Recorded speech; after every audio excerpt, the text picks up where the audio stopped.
ठीक आहे. तर क्वेश्चन नंबर 4 जो आहे तो होमवर्कमध्ये क्वेश्चन नंबर 3 पर्यंत लास्ट टाइम मी घेतलं होतं. PDF पाठवून देईल मी, त्यातून सॉल्व्ह करायचे आहे. क्वेश्चन नंबर 5 फ्रेश इश्यूवर, म्हणजे आपण बायबॅक करण्यासाठी जे पैसे लागतात त्यासाठी आपण नवीन शेअर्स इश्यू करतो. सो एक अल्फा कोऑपरेटिव्ह लिमिटेड आहे, जिच्याकडे शेअर कॅपिटल आहे 20 लाख रुपीजचं, आणि त्या 20 लाख रुपये शेअर्स आहेत 2 लाख, एक शेअर 10 रुपयाचा equity share. So it resolved to buy back 50,000 equity share of at rupees 15 each, म्हणजे 50,000 शेअर त्याला बायबॅक करायचे 15 रुपयांनी. It issue 20,000 12% shares of rupees 10 each. आता ह्यांनी 12% प्रेफरन्स शेअर सांगितले. हे 12% काय, त्याचं डिव्हिडंडचा रेट आहे, त्याला 12%चा डिव्हिडंड भेटेल. म्हणजे डिव्हिडंड आणि इंटरेस्ट कॅल्क्युलेशन जे आहे ते फेस व्हॅल्यूवर येतं. म्हणजे ह्या 10 रुपयावर त्याला प्रत्येक वर्षी 12%चं डिव्हिडंड भेटेल, असं त्याचं मिनिंग होतं. फेस व्हॅल्यूवर कॅल्क्युलेट होतं इंटरेस्ट आणि डिव्हिडंड. ठीक आहे. अजून काय, the company has to credited rupees 2,50,000 in security premium account and rupees 10 lakh at general reserve account. The company utilized general reserve past necessary journal entries. Question काय सांगतोय ते पहिले लिहून घ्यायचं, ते तर काय कामाचं नाही आता.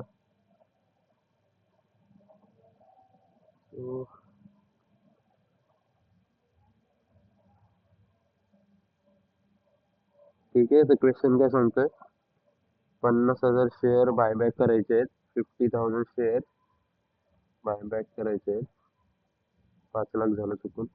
50,000 share buyback at rupees 15 each, 15 रुपयाला एक शेअर आपण बायबॅक करणार आहे. ओके. कंपनी काय करते, प्रेफरन्स शेअर इश्यू करते, दुसरे preference share. Total 20,000 preference share company काय करते, इश्यू करते at rupees 10 each. Issue 20,000 preference share at rupees 10 each. S P मध्ये बॅलन्स किती आहे, एस पी मध्ये जनरल रिझर्व मध्ये, एस पी मध्ये 2,50,000चा बॅलन्स आहे, जी आर मध्ये 10 लाखचा बॅलन्स आहे. एस पी 2,50,000 रुपीज येते अँड जी आर मध्ये बॅलन्स आहे 10 लाखाचा. आता गरजेचं नाही कंपनीकडे जी आर मध्ये पैसे आहेत, एस पी मध्ये पैसे आहेत, म्हणजे बँक अकाउंट मध्ये पण पैसे असतील. काय बोललो समजलं नसेल. जी आर एक प्रकारचा रिझर्व आहे. सो रिझर्व मध्ये जरी दिसत असलं तरी बँककडे ऍक्च्युअल कॅश असेल इम्पॉर्टंट नाहीये. हे जे मी सांगितलं हे खूप इम्पॉर्टंट कॉन्सेप्ट आहे.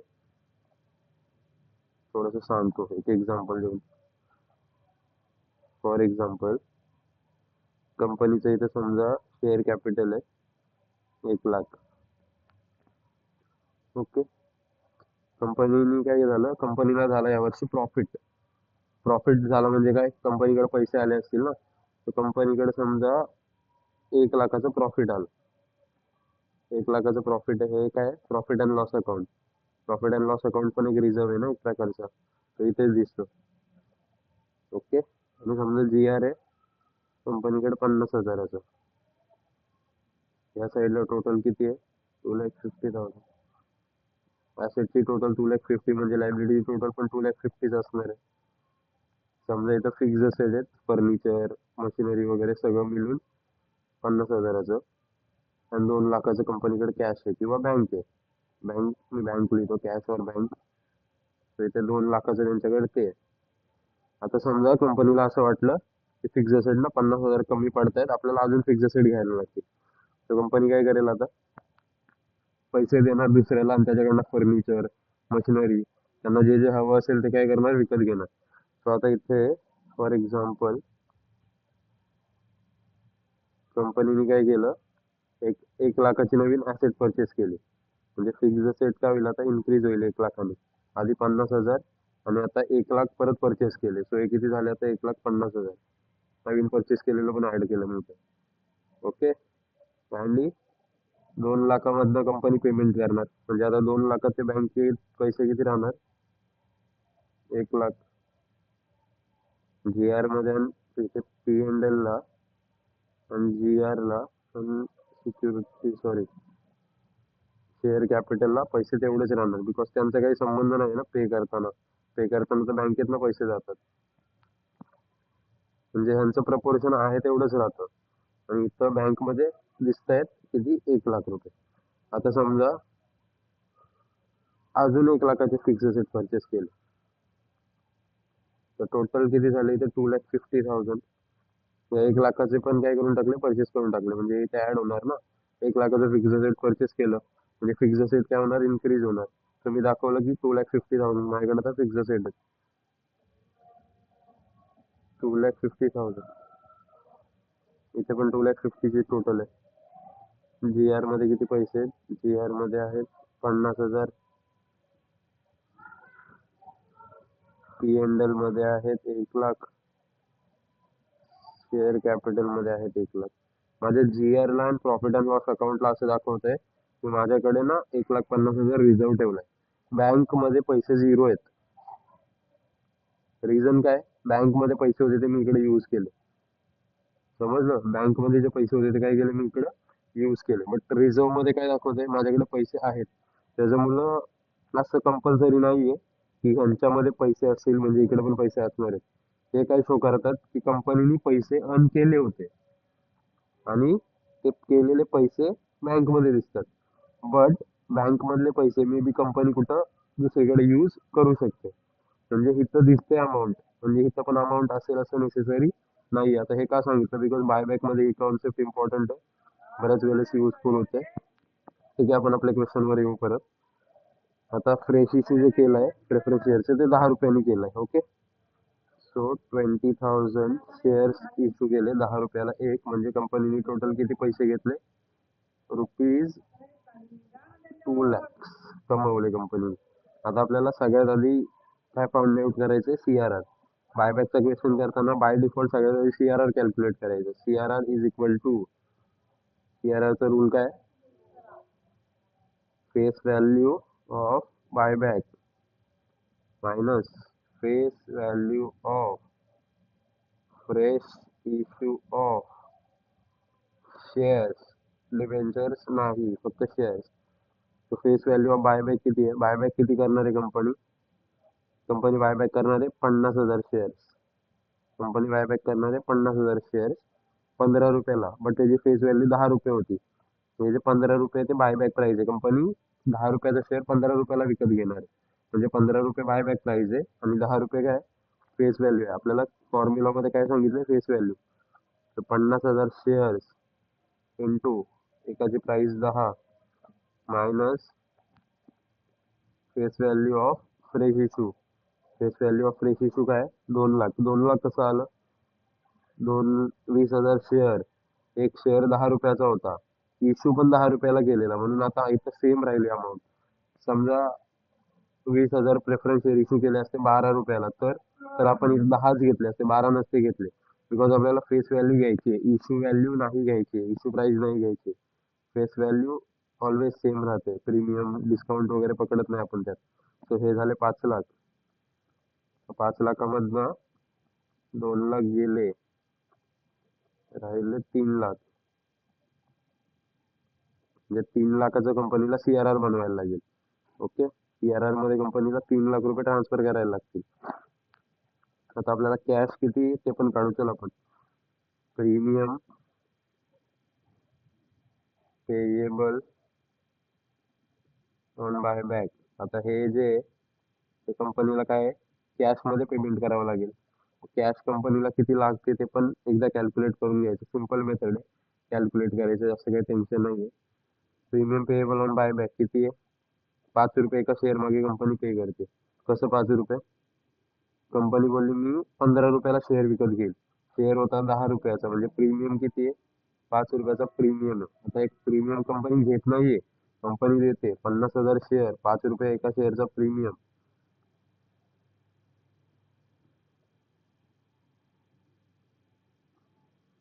कसं काय येईल हे? 50,000 शेअर्स, 5 रुपये एका शेअरचं कंपनी देते. हे किती झालं टोटल? 5 लाख. 5 लाख नाही, सॉरी, 2,50,000. तर हे येईल 2,50,000. तर 2,50,000 कंपनी काय करणार आहे? प्रीमियम पे करणार आहे. Okay,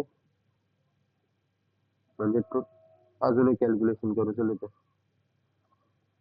total amount required for buyback. हे तर लागत नाही जनरली, कधी कधी सममध्ये लागतं. बट स्पेशल सम आहेत काही बायबॅकचे, तर स्पेशल सममध्ये यूज होईल. टोटल कंपनी बायबॅक करणारे 50,000 शेअर. एका शेअरसाठी कंपनीने 15 रुपये दिले, सो कंपनीला किती लागतील?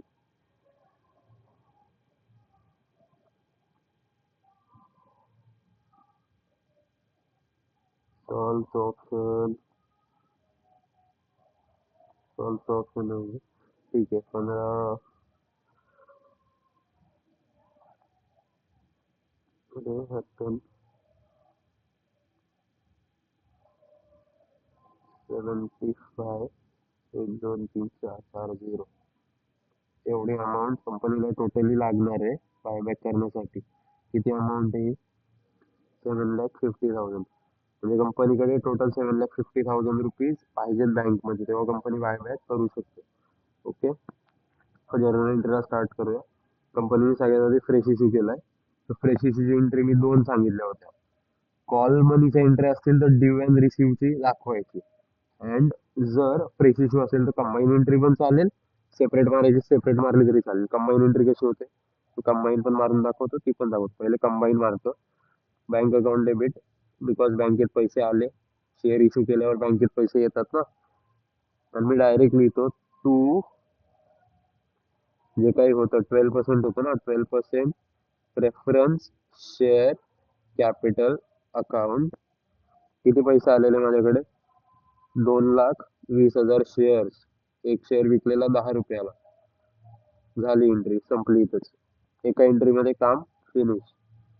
या एंट्रीच्या जागी और एंट्री काय करू शकतो आपण? नॉर्मली जी आपण एंट्री करतो ती लमसम बेसिसवर. बँक अकाउंट डेबिट, लमसम बेसिसला जी एंट्री करतो ना आपण कुठलाही शेअर इश्यू केल्यावर, to reference share application and allotment account 2,00,000 and 2,00,000. Okay, narration नाही लिहित आहे, पण नॅरेशन एक्झाम मध्ये कंपल्सरी आहे, लक्षात ठेवायचं आहे. सेकंड एंट्री काय होईल इथे? Preference share application and allotment account debited. याच्यावरती डेबिट केलेलं, आता मी त्याला कॅन्सल करेल ना, बिकॉज मला प्रेफरन्स शेअर कॅपिटलमध्ये अमाऊंट ट्रान्सफर करायची त्याची. To preference share capital account, जे काही असेल 12%, 11%, ते इथे लिहायचं. तर पर्सेंटेज शो असतं ते डेबिट, त्याला किती डिव्हिडंड देणार आहे ते पर्सेंटेज शो करायचं. नाही शो केलं तरी चालतं, बट शो केलं तर बेटर आहे असं मला वाटतं. ओके, तिथे काय होतंय? वरची एंट्री जर नीट बघितली ना, bank account debit to 12% preference share, म्हणजे मी हे इथलं बँक घेतलं.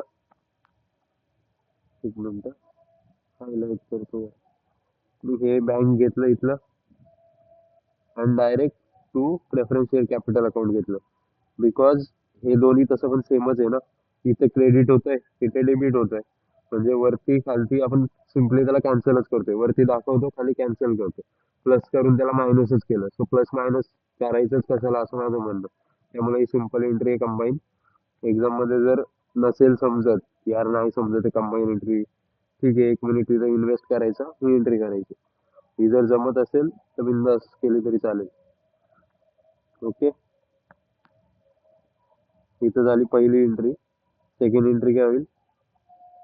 इथं पहिली एंट्री झाली आहे 2 मिनिट. इथे सेकंड एंट्री काय होईल? आता CRR बनवायला लागेल आपल्याला. फ्रेश इश्यू ची एंट्री झाली. फ्रेश इश्यू नंतर ऍसेट वगैरे सेल असेल तर त्याची एंट्री करतो, बट ऍसेट वगैरे सेल नाही केलंय, तर आपण आता CRR ची एंट्री करणार आहे. CRR ची एंट्री कशी? CRR आपण कुठनं बनवणार? सगळ्यात आधी जनरल रिझर्व्ह यूज करणार. जनरल रिझर्व्ह मधून पैसे कमी पडले तर सिक्युरिटी प्रीमियमला यूज करणार. जनरल रिझर्व्ह नाही, प्री रिझर्व्ह. जनरल रिझर्व्ह म्हणजे profit and loss, sorry, pre reserve म्हणजे आपण profit and loss account use करू शकतो. जनरल रिझर्व्ह यूज करू शकतो. अजून कुठला फ्री रिझर्व्ह असेल तो यूज करू शकतो. तर आपल्याकडे जनरल रिझर्व्ह दिला ना त्यांनी फ्री रिझर्व्ह म्हणून. तर प्रॉफिट अँड लॉस दिला असतो, प्रॉफिट अँड लॉस यूज केला असतो. जीआर अकाउंट डेबिटेड किती बनवायचं होतं? सीआरआर आपण वरती कॅल्क्युलेट केलं होतं. सीआरआर बनवायचं होतं आपल्याला 3 लाखाचं, बिकॉज आपण मध्ये 2 लाखाचं फ्रेश इश्यू केलं होतं. तो आपल्याला ती सूट भेटते. सीआरआर बोलतो जर तुम्ही फ्रेश इश्यू करत असाल ना, ठीक आहे चला मी तुम्हाला थोडंसं डिस्काउंट देतो टू सीआरआर अकाउंट. सीआरआर का बनवतात मी चांगलं सांगितलं होतं. आय होप माहिती असेल सीआरआर का बनवतात बायबॅक करताना. थर्ड एंट्री प्रीमियम बनवायला लागेल. आता सीआरआर तर बनवलं, सो आपण जे प्रीमियम त्यांना देणार आहेत त्याची पण एंट्री करायला लागेल. ते प्रीमियम पण साईडला करून ठेवायला लागेल. ते पण आपण कॅल्क्युलेट केलेलं किती प्रीमियम येत होतं. Premium payable on buyback is equal to 2,50,000. But आपल्या बायबॅक मध्ये किती अमाऊंट आहे? सॉरी, आपल्या एसपी मध्ये किती अमाऊंट आहे? ओके, 2,50,000 आहे. कसं बनवतात? कुठून आपण पैसे ट्रान्सफर करतोय? एसपी मधून. SP account debited. Security premium अकाउंटला केलं मी डेबिट. का? सिक्युरिटी प्रीमियम मधनं जर मी कुठे ट्रान्सफर केलं तर सिक्युरिटी प्रीमियम मधली अमाऊंट काय होणार? कमी होणार. तिथली अमाऊंट कमी होते. तर जर्नल एंट्रीचा रूल काय बोलतो? जर एखाद्या ऍस्पेक्ट मधली अमाऊंट कमी होत असेल तर त्याला त्याच्या ऑपोजिट साईडला शो करायचं. सिक्युरिटी प्रीमियम दिसतं लायबिलिटी साईडला. लायबिलिटीची ओरिजिनल साईड क्रेडिट. आता लायबिलिटी कमी होते तर लायबिलिटीला करायचं डेबिट. त्यामुळे मी ह्याला काय केलं इथे? डेबिट केलं. SP account debited to. कशासाठी बनवतोय आपण? काय बनवतोय? कुठे पैसे ट्रान्सफर करतोय? Premium payable on buyback. Premium payable on buyback exam मध्ये शॉर्ट फॉर्मला यूज करायचंय. ते तुम्हाला जागेची थोडी कमती आहे आता. 2,50,000. 2,50,000 झालं. फायनली आता मेन एंट्री घ्यायच्या दोन करायला. त्या मेन एंट्री काय आहेत? ते मेन एंट्री अशा आहेत: buyback due, buyback payment. Buyback due ची एंट्री काय होईल? किती एंट्री येईल? Fourth, 1 2 3 fourth entry. Okay, buyback due ची एंट्री काय होते? Equity share capital account debited. जर प्रीमियम असेल तर प्रीमियमला पण डेबिट करायचं, बिकॉज प्रीमियमला आपण काय शो केलेलं इथे? लायबिलिटी शो केली होती. लायबिलिटी शो केलेली ना. तर प्रीमियमला इथे मी काय शो केलं? लायबिलिटी शो केली. कुठे? इथे, की मला त्यांना प्रीमियम द्यायचंय. ओके, मला त्यांना प्रीमियम द्यायचंय. तर ही जी मी लायबिलिटी शो केली आहे, या लायबिलिटीला आता मला कॅन्सल करायला लागेल, बिकॉज मी दाखवतोय ना की मी आता पैसे देतोय म्हणून. तर माझी ती लायबिलिटी राहिलीच नाहीये. माझी लायबिलिटी आता कोण होईल? शेअर होल्डर होईल, बिकॉज मला शेअर होल्डरला पैसे द्यायचे. मी इथे काय एंट्री करतो? Premium payable on buyback account debited. त्याला पण डेबिट केलं. टू. आता मी इक्विटी शेअर तर कॅन्सल केले. इक्विटी शेअर शेअर होल्डर कडनं घेतल्यानंतर त्याला मला पैसे द्यायला लागतील. म्हणजे माझी लायबिलिटी ऍक्च्युअल मध्ये कोण होईल आता? Share holder. To equity share holder. To equity share holder account. To equity share holder account. Equity share holder account. Equity share होते 50,000 रुपीजचे. एक शेअर होता 10 रुपीजचा. तो इथं आपण फेस व्हॅल्यू शो करतो, देखील 5 लाख. त्यानंतर आहे premium payable on buyback. Total आपण प्रीमियम किती देणार आहेत त्यांना? 2,50,000चं. 2,50,000 डेबिट. आता मला इथे डेबिट क्रेडिट शो करायला जागा नाहीये, सो हे सगळं एका लाईन मध्ये येईल. आता पेज संपलाय ना.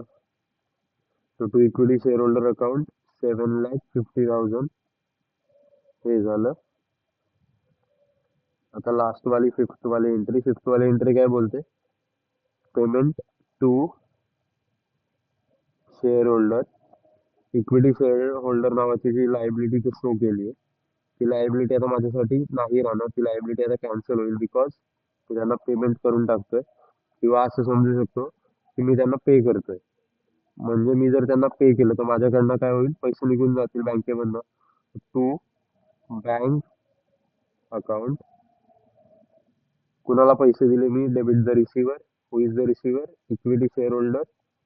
Account debited. Total amount is 7,50,000. 7,50,000 debited. 7,50,000 credited. 7,50,000 debit, 7,50,000 credit. Okay. थोडा चांगला सम पण नाही बोलता येणार, बेसिकच सम आहे. फक्त एक न्यू कॉन्सेप्ट होती. सीआरआरचं जे आपण कॅल्क्युलेशन केलं, ती एंट्री फक्त इथं नवीन होती. बाकी सगळं ठीक होतं या क्वेश्चन मध्ये. ओके.